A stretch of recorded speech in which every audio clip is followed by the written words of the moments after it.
Donc j'ai pu défaire la vis du galet tendeur par le dessous. Alors je sais pas si on va le voir. Hop. Donc on peut enlever la vis, par contre impossible de le sortir par en bas, on est obligé de le sortir par haut, donc ça veut dire dépose du support moteur, enfin dépose de la boîte à air, dépose du support moteur pour pouvoir sortir le galet par en haut. Donc bah c'est parti. Voilà, une fois qu'on en est là, il nous faut retirer le support qui est ici, donc on est sur du 18, toujours comme pour les vis qui étaient juste au-dessus. Et une fois qu'on aura démonté ça, on pourra sortir le tendeur qui est derrière. Voilà, donc j'ai retiré la vis ici, la vis là. Faire attention, ce ne sont pas les mêmes longueurs. On a une longue et une plus courte. Voilà. Et ensuite, on a celle qui est ici, où là, ça va être certainement très amusant. Ma clé plate à cliquet ne passe pas, mon cliquet ne passe pas non plus. Donc je vais voir si j'ai une clé à œil, mais je pense pas que j'en ai de ce diamètre là. Donc ça va être sympa. Ça y est, j'ai réussi à l'avoir, mais pas sans mal. Donc pour ce faire, j'ai dû utiliser ma clé mixte. Je l'ai mise dans ce sens-là, par là-bas. Et ensuite pour débloquer, j'ai dû prendre ça, le mettre comme ceci, et taper dessus pour pouvoir la débloquer. Et ensuite j'ai pu l'avoir, mais bon ça a été long. La clé elle passe vraiment tout juste. Donc maintenant on a accès au tendeur. Donc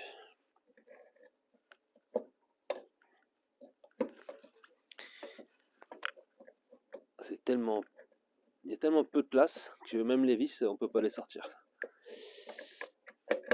Ah, c'est toute une gymnastique avec les doigts.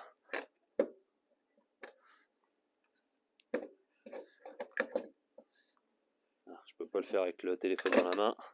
Je vous pose et je vous reprends après. Voilà, avec ces deux mains c'est plus facile. Je vais décrasser un peu tout ça et puis on remonte la pièce neuve. Bon bah voilà, c'est reparti pour le remontage. Il y a un détrompeur hein. Ici. On a un détrompeur, il y a un trou sur la culasse, donc on peut pas le mettre à l'envers. Bien sûr, ça a été chiant à enlever, ça va être chiant à remettre. Hein. La vis n'est pas fournie avec, donc bah, j'ai repris l'ancienne, hein, je l'ai nettoyé un coup et puis voilà. Ça doit être du 16. Voilà, que ça, la vis est plus aisée par le dessus que par le dessous. Hein. Donc comme de toute façon on peut pas l'enlever par en dessous, autant directement le faire par le haut. Vérifier qu'il est dans son trou, c'est bon. On peut pas serrer avec ça. Ah, ça passe pas. Ouais, clé mixte de 16. Non, ça va pas. C'est pas du 16, c'est du 15.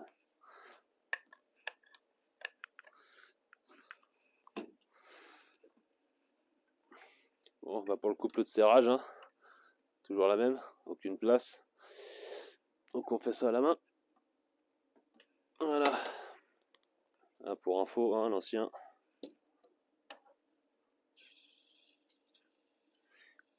Ça faisait un peu de bruit. On va remonter maintenant le support du support moteur. Après un bon nettoyage, il faut remettre la vis dedans. Voilà. Alors, je vais commencer par la plus pénible pour rester poli.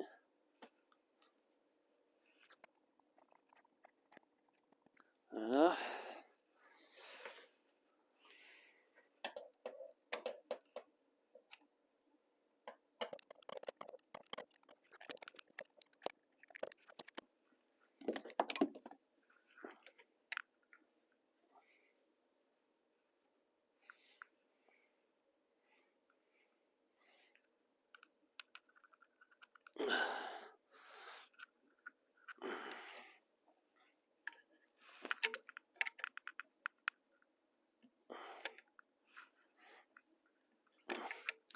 Bon, j'essaierai du mieux possible dans les conditions qui sont possibles. Donc les deux autres, on peut les faire au cliquet.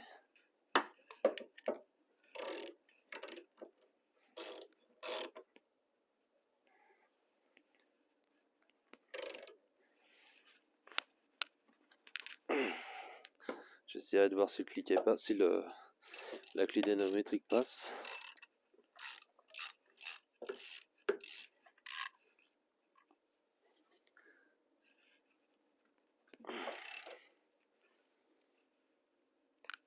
Voilà. Alors là c'est 70 newtons. Toujours pareil, hein, je donne les couples à titre indicatif, mais vérifiez-les, hein.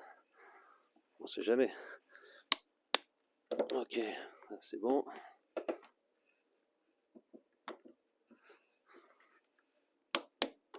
Ok. Bon, voilà, de là c'est fait. Donc on repose le support moteur.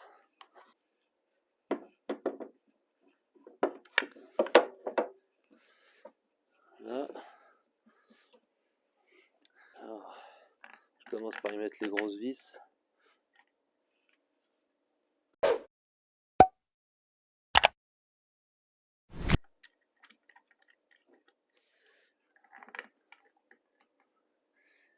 Allez.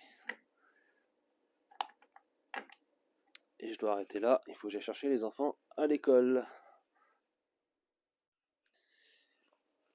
Allez, c'est reparti. Donc, j'essaierai quand même ces deux-là. Et maintenant, je m'attaque à la suite.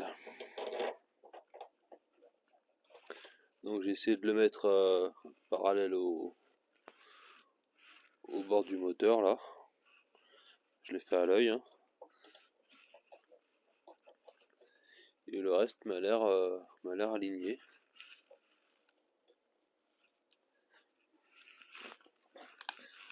Voilà. Je vais faire à la péteuse, je vais gagner du temps. Voilà, donc à la péteuse, je fais ça avec le couple minimum.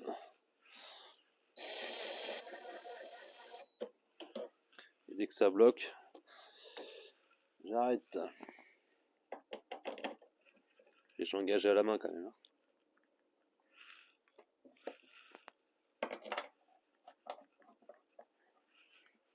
Ce que j'apprécie avec celle-là, c'est qu'on peut doser avec la gâchette facilement quand même. Le couple. Donc on peut tout de suite savoir s'il y a un problème.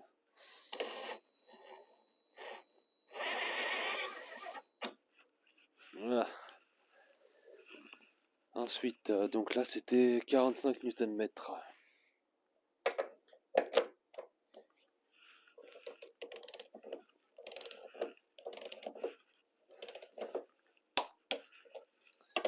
Il me semble de mémoire que c'est 45 Nm plus 60 degrés.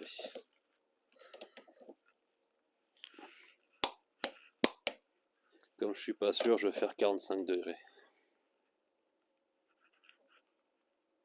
Ou pas. C'est déjà bien serré.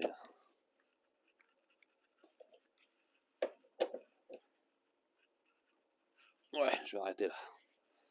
Voilà, donc ça c'est fait. Reste à mettre la courroie et puis ensuite on pourra remonter la boîte à air. Alors je vous ai mis là, c'est compliqué de vous positionner quelque part là, il n'y a pas beaucoup de place. Je récupère l'ancienne courroie pour la comparer avec la nouvelle.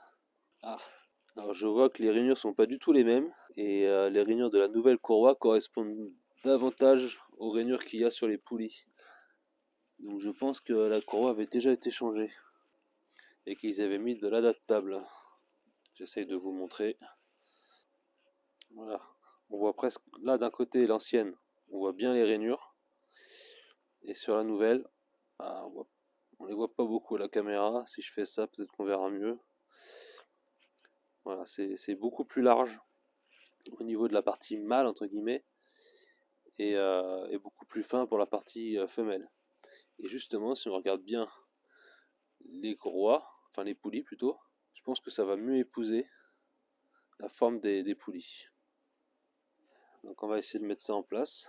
Je regarde s'il y a une flèche pour le sens, il n'y en a pas. Donc je vais mettre dans le sens de l'écriture tout simplement. Donc je vais me passer sous la voiture. En théorie ça devrait pas être compliqué à remettre. À voir en pratique ce que ça va donner.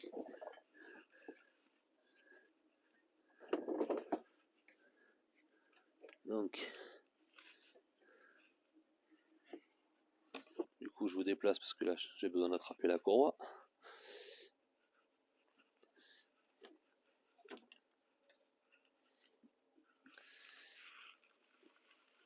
Alors vous voyez pas, mais moi non plus.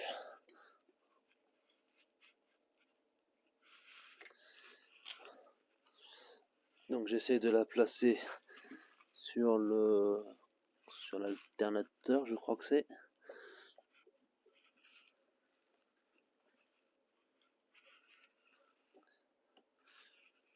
C'est rigide comme courroie. J'en avais jamais eu des courroies aussi rigides que ça.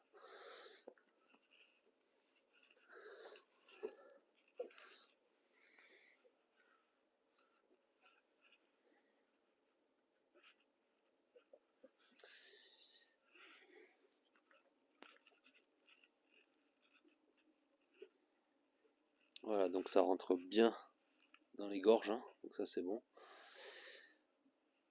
Maintenant je vais essayer de la mettre en dessous.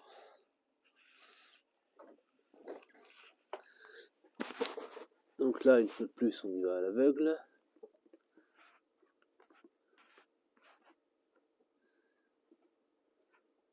Hop.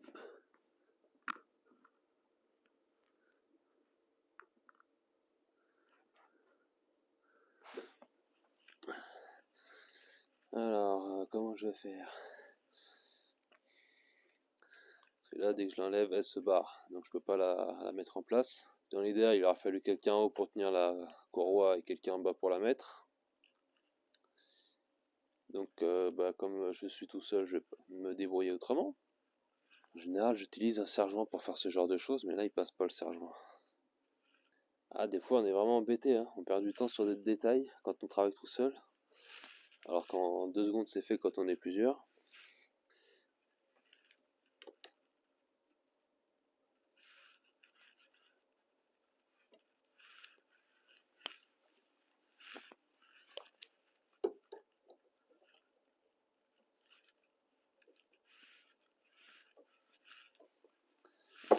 Bon, je vais essayer de la placer un peu mieux en bas, pour peut-être que ça ira mieux.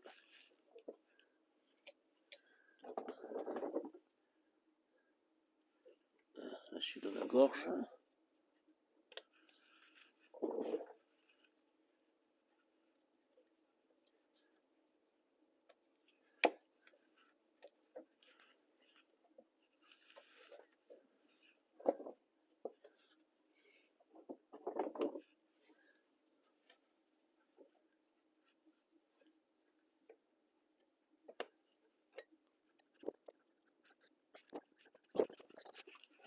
Compresseur de clim, c'est bon.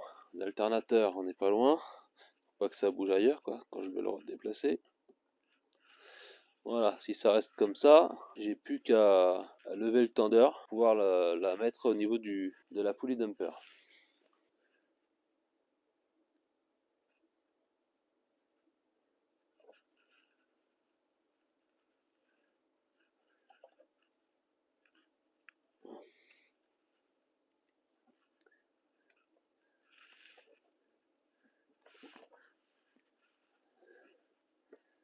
Donc, je vais essayer la même technique que pour enlever la courroie.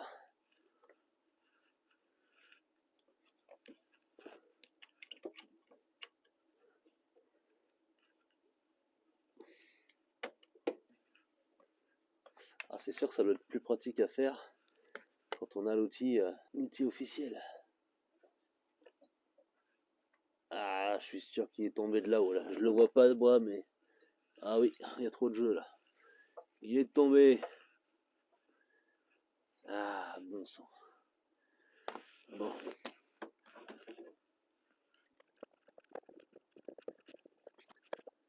Alors, je vais essayer autrement. Donc, je mets la courroie autour de la poulie dumper.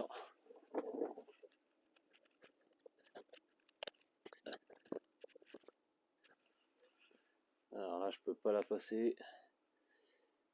Il n'y a pas assez d'espace entre la poulie dumper et la poulie du galet tendeur. Ça ne passe pas. Ah si, ça y est, c'est passé. C'est passé. Voilà, c'est bon, c'est passé correctement en entier. Donc maintenant, je vais détendre avec mon outil spécial bout de bois et serre-joint.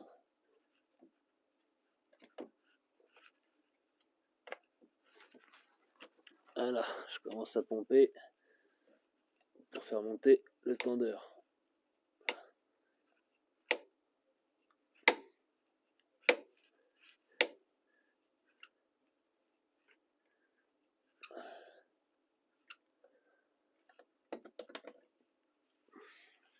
Bon, je vais voir si ça suffit. Donc,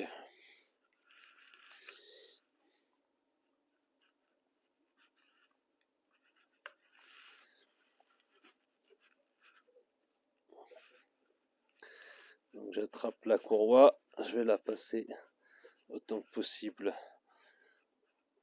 D'abord au niveau de l'alternateur, qui est, on va dire, la zone la plus facile, enfin la plus difficile plutôt. Et après je mettrai au niveau de la pompe, où j'ai un peu moins d'accès, où j'ai un peu plus d'accès, je vais y arriver.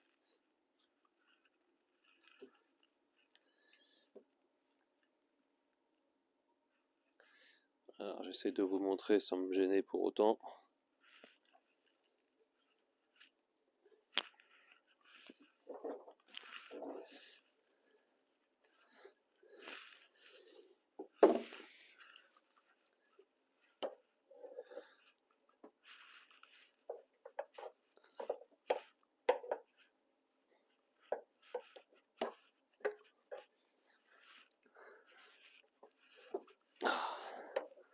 Mes doigts passent pas, c'est pour ça que je prends cet outil.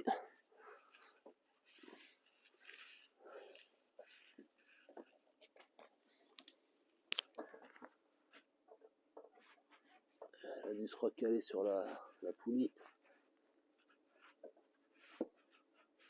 Ah.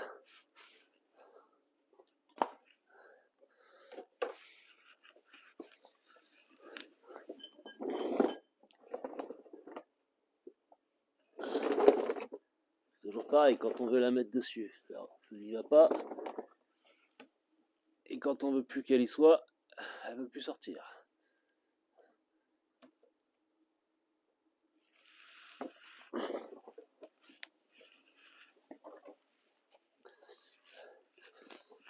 Voilà.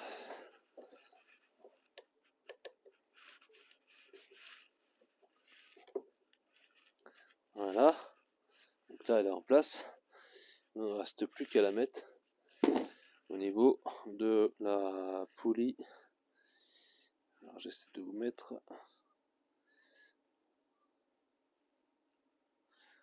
au niveau du compresseur de clim, quoi, qui est en bas. Alors, maintenant, il me faut encore pousser sur le galet tendeur pour détendre davantage la courroie.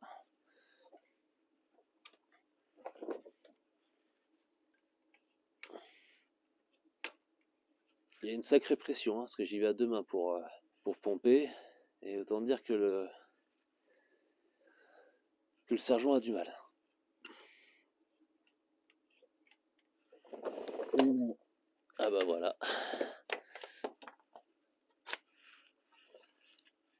Allez, on recommence.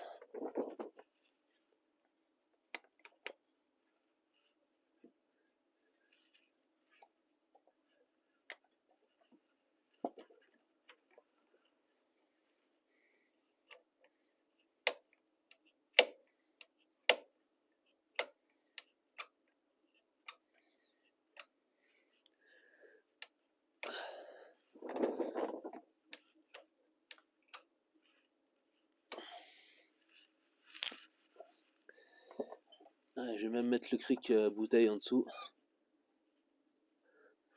Voilà. Et je me rends compte que j'avais levé la voiture sans le savoir. Quand j'avais mis le cric pour enlever le support moteur. Heureusement, la voiture est retombée sur les chandelles.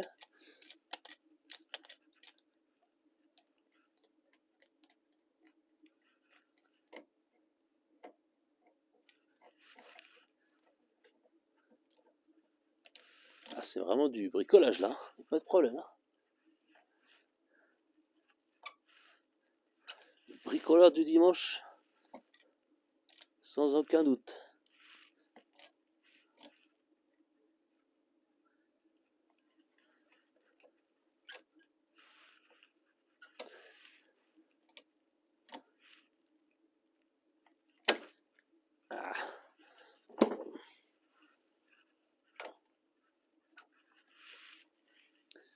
Alors, qu'est-ce que ça donne?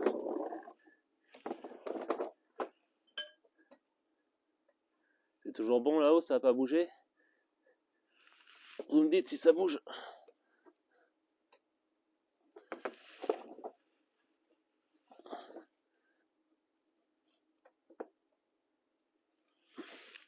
Ça m'a l'air bon là. Ah non, c'est pas bon du tout. Le toucher c'était bon, mais ça n'est pas du tout.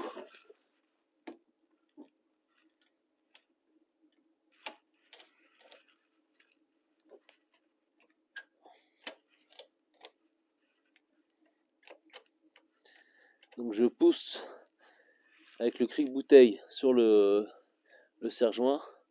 Ça lève le serre-joint et je pompe sur le serre-joint pour le maintenir à sa place.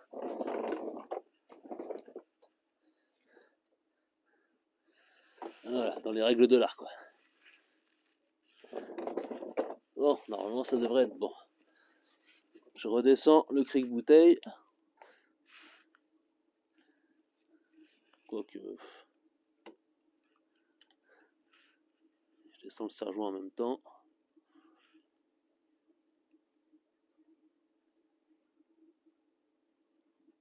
Je fais ça doucement.